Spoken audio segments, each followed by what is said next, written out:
Hi, I'm Dave, and this is a 1-minute library hack. Let's look at finding eBooks and peer-reviewed articles on a topic using APU's Library Search Everything. Go to the library's main page by typing apu.edu/library and click in the box Search Everything. Let's say our topic is nursing spiritual care. Then click on Search.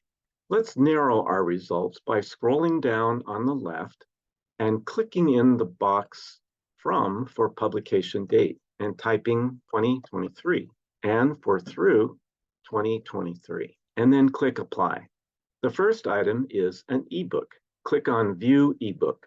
If you see the Open Athens box, click on the top part.